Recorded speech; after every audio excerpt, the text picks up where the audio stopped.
வணக்கம். இது மதிமுகம் செய்திகள். இன்றைய முக்கிய நிகழ்வுகளை பார்ப்பதற்கு முன்பாக தலைப்புச் செய்திகளை பார்க்கலாம். அரசியல்வாதியாக மாறும் ஒருவர் ஆளுநர் பதவியில் தொடரக்கூடாது.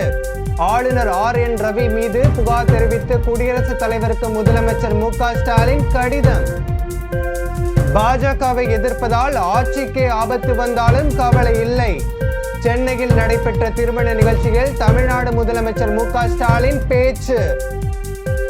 எக்காலத்திலும் மேகதாது அணையை கட்டவிட மாட்டோம். கர்நாடக அரசுக்கு உரிமை இல்லை என அமைச்சர் துரைமுருகன் பேட்டி. அனைத்து குடும்ப அட்டைதாரர்களுக்குமே உரிமை தொகை வழங்கப்பட வேண்டும். சில லட்சம் மகளிர் கூட இத்திட்டத்தின் கீழ் பயன்பெற முடியாத சூழல் உள்ளதாக OPS வேதனை. மின் மாற்றிகள் கொள்முதலில் எவ்வித முறைகேடும் நடைபெறவில்லை. தமிழ்நாடு மின்சார வாரியம் விளக்கம். விரிவான செய்திகள். அரசியல் செய்பவர் ஆளுநர் பதவியில் நீடிக்க கூடாது என ஆளுநர் RN ரவி மீது புகார் தெரிவித்து குடியரசுத் தலைவருக்கு முதலமைச்சர் மு.க. ஸ்டாலின் கடிதம் எழுதியுள்ளார். ஆளுநர் RN ரவியின் செயல்பாடுகள் தொடர்பாக குடியரசுத் தலைவர் திரௌபதி முர்முவிற்கு 19 பக்க புகார் கடிதத்தை முதலமைச்சர் மு.க. ஸ்டாலின் எழுதியுள்ளார். அதில் ஆளுநர் RN ரவியின் செயல்பாடுகள் தமிழ்நாட்டிற்கும் தமிழ்நாட்டு மக்களுக்கும் எதிராக உள்ளது என தெரிவித்துள்ளார். சட்டப்பேரவையில் நிறைவேற்றப்பட்ட சட்ட முன்வடிவுகளுக்கு ஆளுநர் ஒப்புதல் அளிக்காமல் தேவையற்ற காலதாமதம் ஏற்படுத்தி வருவது வேதனை தெரிவித்துள்ள முதலமைச்சர் மு.க. ஸ்டாலின், ஆளுநரின் இத்தகைய செயல் ஜனநாயக முறையில் தேர்ந்தெடுக்கப்பட்ட ஒரு அரசாங்கம் மக்களுக்கு சேவை செய்வதை தடுப்பதாக குறிப்பிட்டுள்ளார். ஊழல் புரிந்த முன்னாள் அதிமுக அமைச்சர்கள் மீது வழக்கு தொடர அனுமதி வழங்குவது தொடர்பான கோப்புகளை ஆளுநர் கிடப்பில் போட்டுள்ளதாக தெரிவித்த முதலமைச்சர், RN ரவி தனிப்பட்ட முறையில் தனது அரசியல் மற்றும் மத கருத்துக்களை தொடர்ந்து பொதுவெளியில் பேசி வருவதாக கடிதத்தில் குறிப்பிட்டுள்ளார். சட்டப்படி நிறுவப்பட்ட அரசாங்கத்தின் மீது அவமதிப்பு, வெறுப்பு, அதிருப்தி மற்றும் தவறான எண்ணத்தை தூண்ட முயலும் RN ரவியை தமிழ்நாட்டு மக்களின் நலன் கருதியும் தமிழ்நாட்டு அரசின் நலன் கருதியும் உயர் பதவியில் உள்ள RN ரவி அப்பதவியில் நீடிப்பது விரும்பத்தக்கதாகவோ அல்லது பொருத்தமானதாகவோ உள்ளதா என்பதை தங்களது முடிவுக்கே விட்டுவிடுவதாக முதலமைச்சர் மு.க. ஸ்டாலின் தனது கடிதத்தில் குறிப்பிட்டுள்ளார். பாஜகவை எதிர்ப்பதால் ஆட்சிக்கு ஆபத்து வந்தாலும் கவலை இல்லை என முதலமைச்சர் மு.க. ஸ்டாலின் தெரிவித்துள்ளார். திராவிட இயக்க எழுத்தாளர் திருநாவுக்கரசுவின் இல்ல திருமண விழாவில் முதலமைச்சர் மு.க. ஸ்டாலின் கலந்து கொண்டு மணமக்களை வாழ்த்தினார். இதனைத் தொடர்ந்து உரையாற்றிய முதலமைச்சர் 2014ஆம் ஆண்டு ஆட்சிக்கு வரும்போது கொடுத்த வாக்குறுதிகளில் ஒன்றையாவது பாஜக நிறைவேற்றியுள்ளதா என கேள்வி எழுப்பியுள்ளார். கருப்பு பணத்தை மீட்டு ஒரு குடும்பத்திற்கு 15 லட்சம் தருவேன் என கூறிய பாஜக அரசு இதுவரை 15 ரூபாய் கூட தரவில்லை எனவும் முதலமைச்சர் கூறினார். சர்வாதிகார ஆட்சியை அப்புறப்படுத்த எதிர்க்கட்சிகள் ஒன்றிணைந்துள்ளதாக தெரிவித்த அவர், யார் ஆட்சிக்கு வர வேண்டும் என்பதை விட யார் ஆட்சிக்கு வரக்கூடாது என்பதில் உறுதியாக இருக்க வேண்டும் என அறிவுறுத்தினார். ஆட்சிக்கே ஆபத்து வந்தாலும் கொள்கையில் உறுதியோடு நிற்போம் என்றும், நமது ஆட்சிக்கு ஆபத்து வந்தாலும் அதை குறித்து கவலைப்பட வேண்டாம் எனவும் முதலமைச்சர் மு.க. ஸ்டாலின் பேசினார். இன்றைக்கு இந்தியாவுக்கு ஆபத்து வந்திருக்கிறது. ஆபத்து என்று சொல்வதை விட ஒரு பேராபத்து வந்திருக்கிறது. ஆக அப்படிப்பட்ட அந்த பேராபத்திலிருந்து நாம் இந்த நாட்டை காப்பாற்ற வேண்டிய கட்டாயத்தில் நின்று கொண்டிருக்கிறோம். இன்றைக்கு நாம் அறிவித்திருக்கக்கூடிய திட்டங்களை நிறைவேற்றி கொண்டிருக்கக்கூடிய அந்த திட்டங்களை பார்த்து விமர்சனம் செய்து கொண்டிருக்கக்கூடிய பார்த்து நான் கேட்க விரும்புவது, இதே பிஜேபி ஆட்சி 2014ஆம் ஆண்டு பொறுப்பேற்பதற்கு முன்பால் தேர்தலுக்கு முன்னால் அறிவித்த உறுதிமொழியில் ஏதாவது ஒன்று நிறைவேற்றப்பட்டிருக்கிறதா? நான் ஆட்சிக்கு வந்தால் இன்றைக்கு பிரதமராக இருக்கக்கூடிய மோடி சொன்னது, வெளிநாட்டில் இருக்கக்கூடிய கருப்பு பணங்களை எல்லாம் நான் மீட்டு கொண்டு வந்து அவற்றையெல்லாம் நாட்டில் இருக்கக்கூடிய மக்களுக்கு ஒரு தலைக்கு ஒரு நபருக்கு 15 லட்சம் ரூபாய் வழங்குவேன் என்று உறுதிமொழி தந்தார். 15 லட்சம் வேணாம், 15,000 வழங்கியிருக்கிறாரா? 15,000 வேண்டாம், ஒரு 15 ரூபாய் வழங்கியிருக்கிறாரா? கிடையாது. இதுவரை அதை பற்றி சிந்திக்கவே இல்லை, அதை பற்றி கேட்கவும் இல்லை, அதை பற்றி பேசவும் இல்லை. மாதம் 2 லட்சம் பேருக்கு, மாதம் 2 கோடி பேருக்கு வேலைவாய்ப்பை உருவாக்கி தருவோம். என்றெல்லாம் உறுதிமொழி தந்தார்கள். ஆனால் அந்த உறுதிமொழிகள் எல்லாம் காற்றிலே பறக்க விட்டுப்பட்டு கொண்டிருக்கிறது. அதேபோல் விவசாயிகள் நலனை பாதுகாப்போம் என்று சொல்லி ஆட்சிக்கு வந்தவர்கள் இதே டெல்லி மாநகரத்திலே, இந்தியாவுடைய தலைநகரத்திலே விவசாயிகள் ஒன்று கூடி மிகப்பெரிய போராட்டத்தை ஆண்டு கணக்கில் நடத்தி நூற்றுக்கணக்கான உயிரிழந்த அந்த கொடுமைகள் எல்லாம் நடந்துச்சு. கடுமையான குளிரில், கொடுமையான வெயிலில், மழையில் பல்வேறு சித்திரவதை ஏற்றுக்கொண்டு இந்த போராட்டத்தை நடத்திய போது அதை பற்றி கண்ணும் காணாமல் இருந்த ஆட்சி பிஜேபி ஆட்சி. காவிரியின் குறுக்கே மேகதாதுவில் அணை கட்ட கர்நாடக அரசுக்கு உரிமை இல்லை என நீர்வளத்துறை அமைச்சர் துரைமுருகன் கூறியுள்ளார். வேலூர் மாவட்டத்தில் செய்தியாளர்களை சந்தித்த அமைச்சர் துரைமுருகன், மேகதாதுவில் அணை கட்டுவது என்பது கர்நாடகாவின் ஆசை மட்டுமே, ஆனால் அவர்களுக்கு உரிமை இல்லை என தெரிவித்தார். மேகதாது அணை கட்டக்கூடாது என்று சொல்ல நமக்கு உரிமை உள்ளதாக தெரிவித்த அவர், அரசியல் களத்தில் அவர்கள் அப்படித்தான் பேசுவார்கள் என கூறினார். எக்காலத்திலும் மேகதாது அணையை கட்டவிட மாட்டோம் என உறுதியாக கூறினார். அவங்க வந்து தலைக்கீழ விட மேகதாது அணையை கட்டுவேன்னு சொல்றது அவங்களுக்கு ஆசை, மக்கள், ஆனா உரிமை கிடையாது.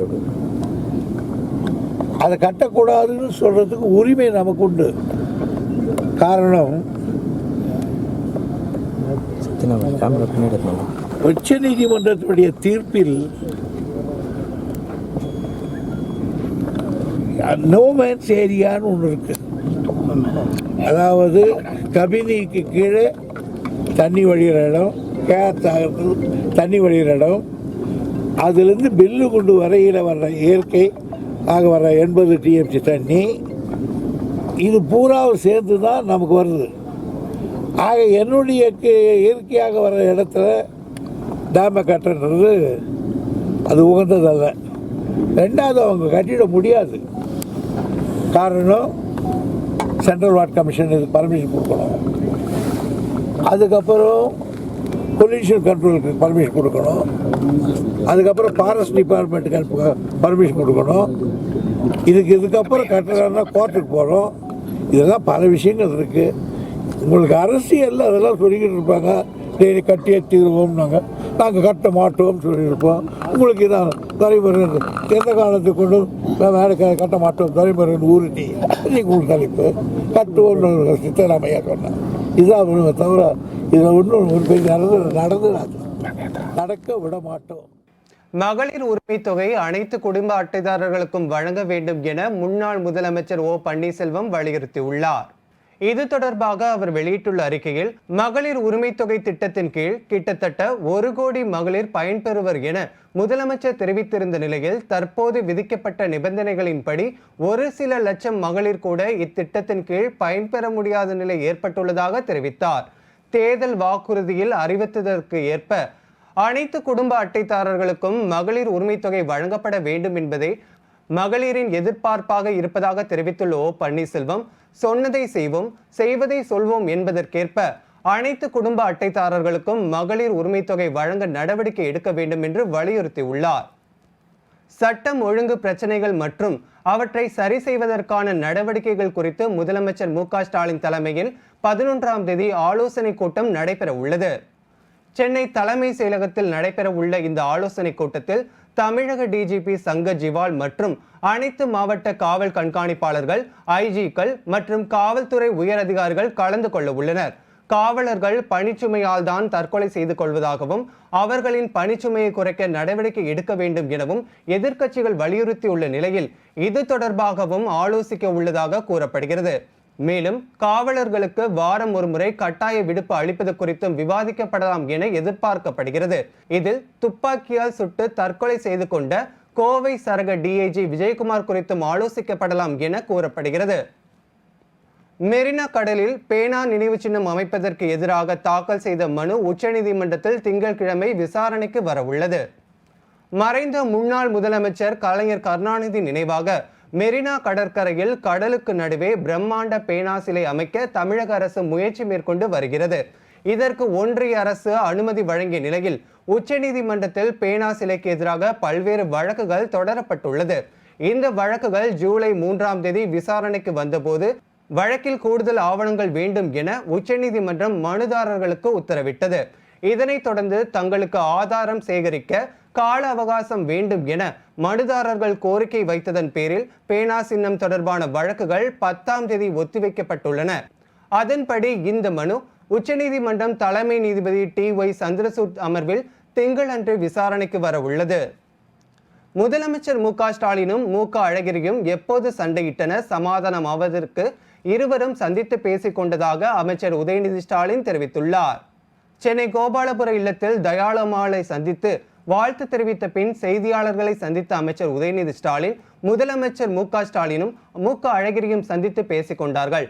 அவர்கள் சண்டையிட்டார்கள் என்று யார் சொன்னார்கள், சமாதானம் அடைவதற்கு என கூறினார். மேலும் மு.க. அழகிரி மீண்டும் திமுகவில் இணைய வாய்ப்புள்ளதா என்ற கேள்விக்கு அது பற்றி எனக்கு தெரியாது என பதிலளித்தார். சண்டை போட்டது யார் சொன்னா? அவங்களுக்கு சண்டை போட்டது இது வரைக்கும் சந்திக்காம இருந்தாங்க. இல்ல அப்படி இல்லை, ரெகுலர் சந்திச்சிருக்காரு.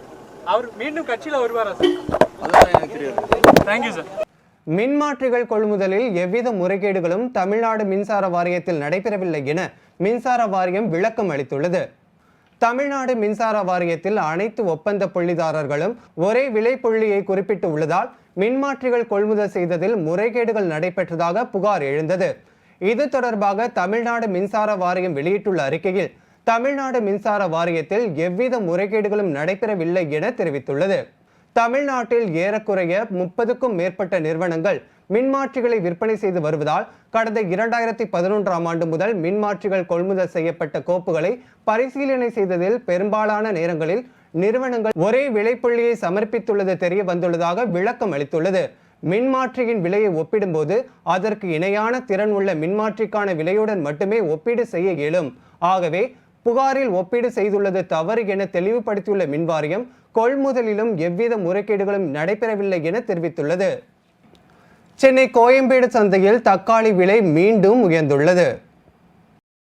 கடுமையான வெயில் மற்றும் திடீர் மழை காரணமாக இந்த ஆண்டு தக்காளி விளைச்சல் கடுமையாக பாதிக்கப்பட்டுள்ளது. இதனால் கடந்த சில தினங்களுக்கு முன்னர் தக்காளி கிலோ 150 ரூபாய்க்கு விற்கப்பட்டதால் பொதுமக்கள் கடுமையாக பாதிக்கப்பட்டனர். இதனையடுத்து தமிழ்நாடு அரசு பண்ணை பசுமை நுகர்வோர் கடை மற்றும் நியாய விலை கடைகளில் தக்காளி கிலோ 60 ரூபாய்க்கு விற்பனை செய்ய நடவடிக்கை எடுத்துள்ளது. இருப்பினும் தக்காளி விலை உயர்ந்து கொண்டே வருகிறது. அதன்படி சென்னை கோயம்பேடு சந்தையில் கிலோ 120 ரூபாய்க்கு விற்பனையான முதல் ரக தக்காளி 10 ரூபாய் உயர்ந்து 130 ரூபாய்க்கு விற்பனை செய்யப்படுகிறது. ஆளுநர் RN ரவியை பதவி நீக்கம் செய்ய வலியுறுத்தி மதிமுக சார்பில் சென்னை சேத்துப்பட்டில் உள்ள வைத்தியநாதன் சாலையில் கையெழுத்து இயக்கம் நடைபெற்றது. வடசென்னை மதிமுக எழும்பூர் பகுதிக்கு உட்பட்ட 108வது வட்ட கழக சார்பாக வட்ட கழக செயலாளர் யுவராஜ் தலைமையில் சேத்துப்பட்டில் உள்ள வைத்தியநாதன் சாலையில் கையெழுத்து இயக்கம் நடைபெற்றது. இதில் ஏராளமான பொதுமக்கள் பங்கேற்று ஆளுநருக்கு எதிராக கையெழுத்திட்டனர். நிகழ்ச்சியில் மதிமுக மாவட்ட செயலாளர் ஜீவன், சிறுபான்மை பிரிவு மாநில செயலாளர் சிக்கந்தர், வடசென்னை மாவட்ட அவைத்தலைவர் ராமதாஸ், மாவட்ட துணை செயலாளர் சுரேஷ் மற்றும் கூட்டணி கட்சி நிர்வாகிகள் என பலர் பங்கேற்றனர். நிகழ்ச்சியை தொடர்ந்து மதிமுகம் தொலைக்காட்சிக்கு பேட்டியளித்த வடசென்னை மாவட்ட துணை செயலாளர் வில்பர்ட் ஆளுநருக்கு எதிராக கையெழுத்து இயக்கத்திற்கு மக்களிடையே பெரும் வரவேற்பு உள்ளதாக தெரிவித்தார். தமிழக ஆளுநர் RN ரவியை கண்டித்து மறுமலர்ச்சி திராவிட முன்னேற்ற கழகத்தின் சார்பாக கையெழுத்து இயக்கத்தை துவக்கி விழா இன்று நடைபெற்றது. 1 கோடி கையெழுத்து இயக்கத்தை ஆரம்பித்து ஆளுநர் ரவி அவர்கள் பதவியை திரும்ப பெற கோரி ஜனாதிபதி அவர்களுக்கு மறுமலர்ச்சி திராவிட முன்னேற்ற கழகத்தின் சார்பாக அனுப்பி வைக்க இருக்கிறோம். இந்த நிகழ்ச்சியிலே பல்வேறு சமூகத்தை சேர்ந்தவர்கள், பல்வேறு இயக்கத்தை சார்ந்தவர்கள், பொதுமக்கள், வியாபாரி பொதுமக்கள் மற்றும் கழக தோழர்கள், மாவட்ட செயலரான அருமையன் ஜீவன், மாவட்டத்தினுடைய அவைத்தலைவர் ராமதாஸ் அவர்கள், மாவட்ட துணை செயலாளர்கள் தம்பி சுரேஷ் பாபு, பொதுக்குழு உறுப்பினர் அருமை தம்பி செல்லப்பாண்டி மற்றும் நம்ம இந்த 108வது வட்டக்கழகத்தின் செயலாளர் அருமை தம்பி வைகோ யுவராஜ் தலைமையில் நடைபெற்றது. இந்த நிகழ்ச்சியில் மிகவும் திரளாக மக்கள் கையெழுப்பிட்டுள்ளனர். இந்த நிகழ்ச்சியை இதோடு நிறைவு செய்கின்றோம். நன்றி. முதலமைச்சர் என்ன சொல்கிறாரோ அதை செயல்படுத்த வேண்டியதுதான் ஆளுநரின் கடமை என பாமக தலைவர் அன்புமணி ராமதாஸ் தெரிவித்துள்ளார். கோவையில் செய்தியாளர்களை சந்தித்த அவர், கர்நாடகாவில் நடப்பது அரசியல் கூட்டம், அதில் முதலமைச்சர் பங்கேற்கலாம் என தெரிவித்தார்.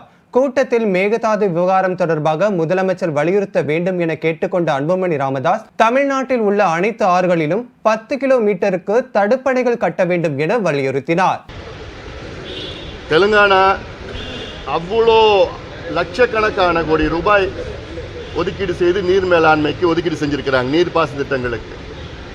ஆந்திரா ஆயிரக்கணக்கான கோடி, அதாவது கிட்டத்தட்ட 60,000 கோடி. கர்நாடகா நம்ம சொல்லவே வேண்டாம், மகாராஷ்டிரா, மத்திய பிரதேஷ், குஜராத் லட்சக்கணக்கான கோடி ஒதுக்கீடு செஞ்சிருக்கிறாங்க. ஆனால் இந்த 50 ஆண்டு காலம் திராவிட மாடல் என்று சொல்லி கொண்டிருக்கிறார்கள். ஒன்றுமே கிடையாது, நீர் மேலாண்மை கிடையாது. அதனால தான் இவ்வளோ பிரச்சனையில் நம்ம மாட்டிட்டு வரோம். எங்களுடைய கோரிக்கை என்னன்னா, தமிழ்நாட்டில் உள்ள அனைத்து ஆறுகளிலும் ஒவ்வொரு 10 கிலோமீட்டரில் ஒரு தடுப்பணை கட்டணும்னு. தேசிய கொடியில் காவி நிறம் உள்ளதால் வந்தே பாரத் ரயிலுக்கு காவி நிறம் தேர்வு செய்யப்பட்டுள்ளதாக ரயில்வே துறை அமைச்சர் அஸ்வினி வைஷ்ணவ் விளக்கம் அளித்துள்ளார். வந்தே பாரத் அதிவேக ரயில்கள் வெள்ளை நிறத்தில் உள்ளதால் ரயில் பெட்டிகள் அதிக அழுக்காகுவதாகவும் அதனை தவிர்க்கும் விதமாக வெள்ளை நிறத்திலிருந்து காவி நிறத்திற்கு மாற்றம் செய்துள்ளதாகவும் ரயில்வே வாரியம் தெரிவித்திருந்தது. இதற்கு பலரும் விமர்சனம் முன்வைத்த நிலையில் தேசிய கொடியில் காவி நிறம் உள்ளதால் வந்தே பாரத் ரயிலுக்கு காவி வண்ணம் தேர்வு செய்யப்பட்டதாக ரயில்வே துறை அமைச்சர் அஸ்வினி வைஷ்ணவ் விளக்கம் அளித்துள்ளார். பல்வேறு மாவட்டங்களில் நடைபெற்ற தகவல்களை களத்தில் மதிமுகம் பகுதிகளில் பார்க்கலாம்.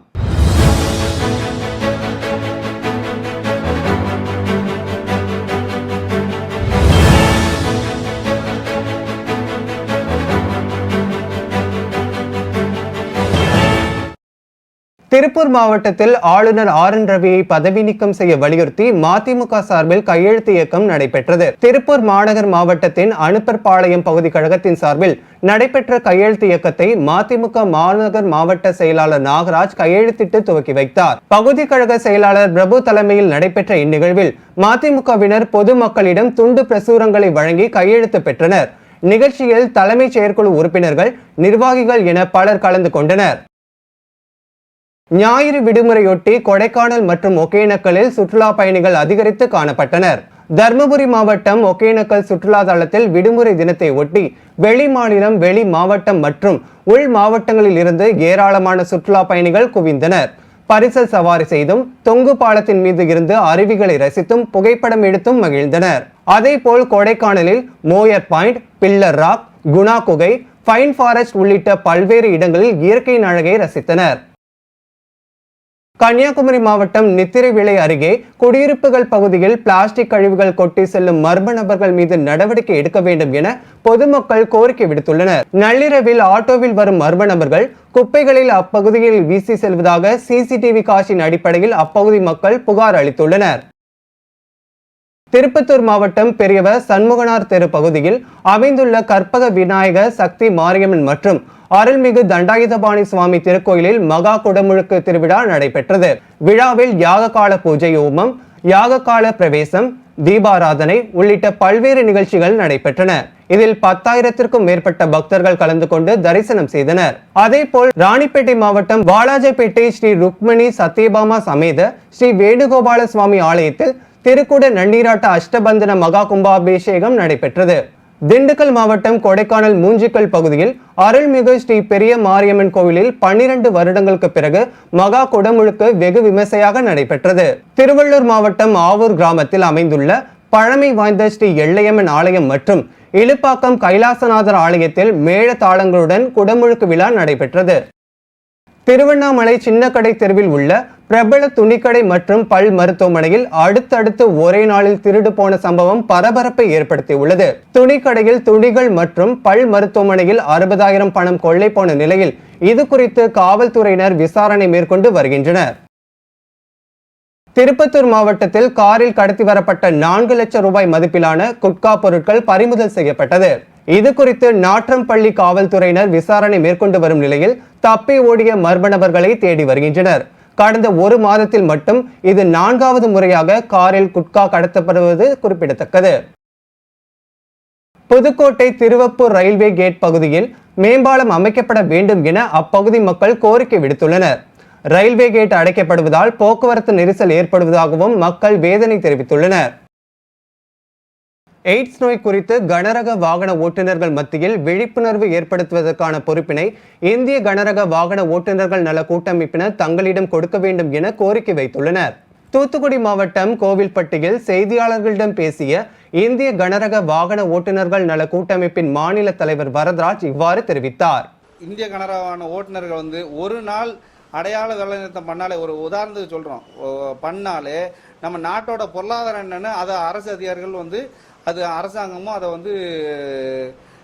நினைவு கூறணுங்கிறது எங்களுடைய கோரிக்கை. அப்போ அதையும் பொருத்தப்படுத்தாமல் இப்போ கொரோனா காலத்தில் பாருங்க, எங்கள் டிரைவர்கள் இல்லாமல் அவ்வளோ பேரும் அவங்களும் கொரோனாவுக்காக பயந்துருந்தாங்கன்னா எப்படி எல்லாருக்கும் எல்லா பொருளும் போய் சேர்ந்துருக்கும் சொல்லுங்க பார்ப்போம்.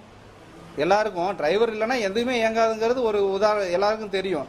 அப்படி இருந்து ஏன் டிரைவர்களை மதிக்க கிடையாது, டிரைவரோட அமைப்பும் மதிக்க கிடையாது அரசு அதிகாரிகள். இதனால ஆளும் அரசாங்கத்துக்கு தான் அவப்பெயர் ஏற்படுகிறது.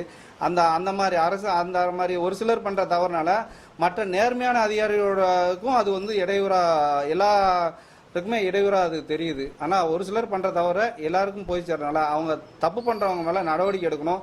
இந்த திட்டம் இந்திய கனரக ஓட்டுநர் கூட்டமைப்புக்கு கிடைக்கணும் அப்படிங்கிறத மாண்புமிகு முதல்வர் அவர்களுக்கு கோரிக்கையாக வைக்கிறோம்.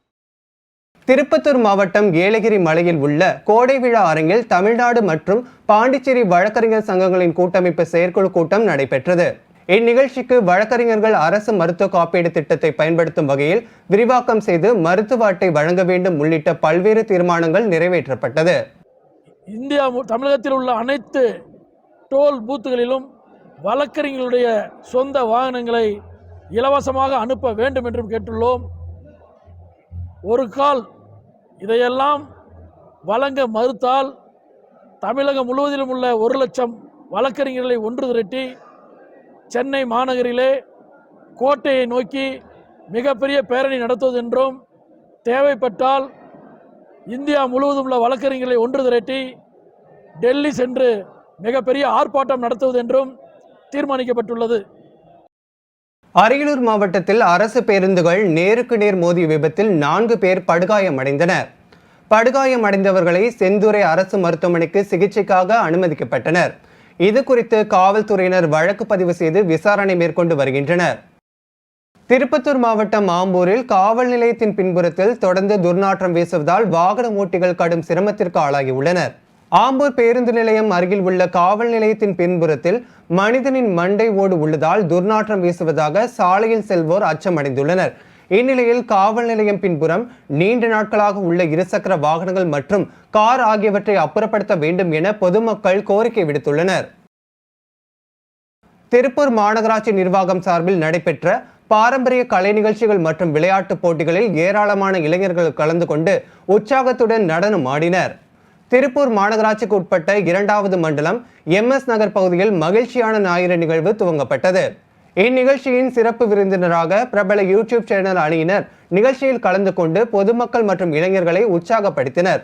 தொடர்ந்து இளைஞர்களின் கும்மி ஆட்டம், காவடி ஆட்டம், ஒயிலாட்டம் ஆகியவை நடைபெற்றது. சென்னை கிண்டியில் கண் அறுவை சிகிச்சை குறித்த விழிப்புணர்வு கூட்டம் நடைபெற்றது. 2 நாட்கள் நடைபெறும் இந்த மாநாட்டில் கண் அறுவை சிகிச்சை, பார்வை திறன் இழப்பு, உள்விழி லென்ஸ் பொருத்துதல் மற்றும் ஒளி விலகல் அறுவை சிகிச்சை போன்றவற்றை இந்தியாவின் முன்னணி மருத்துவர்கள் மற்றும் வெளிநாட்டின் மருத்துவர்கள் கலந்து கொண்டு தங்களின் கருத்துக்களை எடுத்துரைத்தனர். இந்த மாநாட்டினை நாகாலாந்து மாநிலத்தின் ஆளுநர் கணேசன் சிறப்பு விருந்தினராக கலந்து கொண்டு துவக்கி வைத்து கண் அறுவை சிகிச்சை துறையில் சிறந்து விளங்கிய இந்தியா மற்றும் வெளிநாட்டை சார்ந்த மருத்துவர்களுக்கு விருதுகளை வழங்கி கௌரவித்தார். சென்னை அடையார் காவல் நிலையத்தில் அடையார் சரகம் காவல் துணை ஆணையாளர் அலுவலகத்தில் பொதுமக்கள் குறை தீர்க்கும் கூட்டம் நடைபெற்றது. காவல் துணை ஆணையாளர் மகேந்திரன் தலைமையில் நடைபெற்ற இந்த மக்கள் குறை தீர்க்கும் கூட்டத்தில் சிறப்பு விருந்தினராக கலந்து கொண்டு பொதுமக்களின் குறைகளை கேட்டறிந்தார். பொதுமக்களின் குறைகளை கேட்டறிந்த பின் துணை ஆணையாளர் விசாரணை மேற்கொண்டு நடவடிக்கை எடுக்குமாறு சம்பந்தப்பட்ட காவல்துறை அதிகாரிகளிடம் உத்தரவிட்டார்.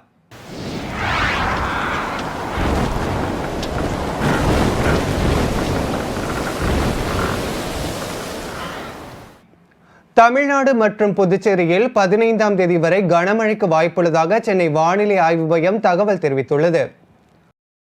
சென்னை வானிலை ஆய்வு மையம் வெளியிட்டுள்ள செய்திக்குறிப்பில், மேற்கு திசை காற்றின் வேக மாறுபாடு காரணமாக தமிழ்நாடு, புதுச்சேரி மற்றும் காரைக்கால் பகுதிகளில் ஒரு சில இடங்களில் இடி மின்னலுடன் கூடிய லேசானது முதல் மிதமான மழை பெய்யக்கூடும் என்றும், நீலகிரி மற்றும் கோயம்புத்தூர் மாவட்ட மலைப்பகுதிகளில் ஓரிரு இடங்களில் கனமழை பெய்ய வாய்ப்புள்ளதாகவும் தெரிவித்துள்ளது. 14ஆம் தேதி முதல் 16ஆம் தேதி வரை தமிழ்நாடு, புதுச்சேரி மற்றும் காரைக்கால் பகுதிகளில் ஒரு சில இடங்களில் லேசானது முதல் மிதமான மழை பெய்யக்கூடும் என்றும் தெரிவிக்கப்பட்டுள்ளது. சென்னையை பொறுத்தவரை அடுத்த 48 மணி நேரத்திற்கு பொதுவாக மேகமூட்டத்துடன் காணப்படும் என்றும், நகரின் ஒரு சில பகுதிகளில் இடி மின்னலுடன் கூடிய லேசானது முதல் மிதமான மழை பெய்யக்கூடும் என்றும் தெரிவிக்கப்பட்டுள்ளது. இமாச்சல பிரதேசம், உத்தரகாண்ட், ஜம்மு காஷ்மீரில் தொடர்ந்து கனமழை பெய்து வருவதால் அநேக இடங்களில் வெள்ளப்பெருக்கு ஏற்பட்டுள்ளது. வட மாநிலங்களில் பல்வேறு இடங்களில் கனமழை தொடங்கியுள்ள நிலையில் இமாச்சல பிரதேசம், உத்தரகாண்ட், ஜம்மு காஷ்மீர், ராஜஸ்தான், ஹரியானா, சண்டிகர், பஞ்சாப் ஆகிய மாநிலங்களில் கனமழை பெய்து வருகிறது. இதனால் நிலச்சரிவு மற்றும் திடீர் வெள்ளம் காரணமாக சாலைகள் துண்டிக்கப்பட்டுள்ளது. இந்நிலையில் பல்வேறு பகுதிகளில் வீடுகளை வெள்ளம் சூழ்ந்துள்ளதால் மக்கள் கடும் அவதி அடைந்துள்ளனர். குறிப்பாக இமாச்சலில் பியாஸ் நதியில் வெள்ளப்பெருக்கு ஏற்பட்டுள்ளது. வீடுகள் மற்றும் நெடுஞ்சாலை வெள்ளத்தில் அடித்துச் செல்லப்பட்டது. இந்திய எல்லை பகுதியில் பறந்த ட்ரோனை இந்திய எல்லை பாதுகாப்பு படையினர் கைப்பற்றி ஆய்வு மேற்கொண்டு வருகின்றனர். கடந்த ஜூன் 28ஆம் தேதி பஞ்சாபின் டன் தரான் மாவட்டத்தில் இந்திய வான்வெளியில் அத்துமீறி நுழைந்த பாகிஸ்தான் ட்ரோன் மீட்கப்பட்டதாக அதிகாரிகள் தெரிவித்தனர். இந்நிலையில் தற்போது 2வது முறையாக பாகிஸ்தானின் ட்ரோன் விமானம் இந்தியாவின் எல்லை பகுதியில் பறந்துள்ளதால் அப்பகுதியை நோட்டமிட பாகிஸ்தான் அனுப்பிய இந்த ட்ரோன் விமானத்தினால் பரபரப்பு ஏற்பட்டுள்ளது. மீண்டும் தலைப்புச் செய்திகள். அரசியல்வாதியாக மாறும் ஒருவர் ஆளுநர் பதவியில் தொடரக்கூடாது. ஆளுநர் RN ரவி மீது புகார் தெரிவித்து குடியரசுத் தலைவருக்கு முதலமைச்சர் மு.க. ஸ்டாலின் கடிதம். பாஜகவை எதிர்ப்பதால் ஆட்சிக்கு ஆபத்து வந்தாலும் கவலை இல்லை. சென்னையில் நடைபெற்ற திருமண நிகழ்ச்சியில் தமிழ்நாடு முதலமைச்சர் மு.க. ஸ்டாலின் பேச்சு. எக்காலத்திலும் மேகதாது அணையை கட்டவிட மாட்டோம். கர்நாடக அரசுக்கு உரிமை இல்லை என அமைச்சர் துரைமுருகன் பேட்டி. அனைத்து குடும்ப அட்டைதாரர்களுக்குமே உரிமை தொகை வழங்கப்பட வேண்டும். சில லட்சம் மகளிர் கூட இத்திட்டத்தின் கீழ் பயன்பெற முடியாத சூழல் உள்ளதாக OPS வேதனை. மின் மாற்றிகள் கொள்முதலில் எவ்வித முறைகேடும் நடைபெறவில்லை. தமிழ்நாடு மின்சார வாரியம் விளக்கம். இத்துடன் செய்திகள் நிறைவடைந்தன. மீண்டும் செய்திகள் இரவு 10:30 மணிக்கு. மேலும் செய்திகளை தெரிந்து கொள்ள மதிமுகம் பிரைம் யூடியூப் தளத்தில் இணைந்திருங்கள்.